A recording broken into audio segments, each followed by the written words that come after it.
আজকে মূলত হচ্ছে আমাদের গোটা রাজ্যে তিনটা নির্দিষ্ট দাবিতে কাজের দাবিতে আমাদের রাজ্যের আইনের শাসন পুনঃপ্রতিষ্ঠা করতে, জঙ্গলের রাজত্বে অবসান ঘটাতে এবং নেশার বিরুদ্ধে, নেশা কারবারিদের বিরুদ্ধে কঠোর ব্যবস্থা গ্রহণের দাবিতে এই তিনটা দাবি নিয়ে গোটা রাজ্যে এই সময়ে বামপন্থী দুটি যুব সংগঠন ডিওয়াইএফআই এবং টিওআই লড়াই আছেন, আন্দোলনে আছেন।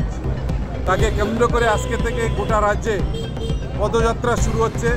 নানা অংশের মানুষকে যুক্ত করে মানুষের কাছে আমাদের বক্তব্য নিয়ে যাওয়া, এই প্রশ্নে সদর বিভাগীয় কমিটি ডিওয়াইএফ এবং টিওএফ আজকে এই পদযাত্রা সংগঠিত করছেন। আগামী জানুয়ারি মাসের 5 তারিখ পর্যন্ত গোটা রাজ্যের প্রতিটা বিভাগে এই ধরনের কর্মসূচি রাস্তায় নেমে বামপন্থী যুবদী সংগঠন সংগঠিত করছে। আমরা দেখছি গোটা রাজ্যের একদিকে বেকাররা অন্য হয়ে ঘুরছে, দরজায় দরজায় সরকার শাসক দল নেশার সামগ্রী পৌঁছে দিচ্ছে। তার সঙ্গে হচ্ছে শিক্ষিত বেকার যুবক যুবতীদের সঙ্গে আমাদের রাজ্যের মহাকরণে বসে মন্ত্রীরা প্রতিদিন প্রতারণা করছেন।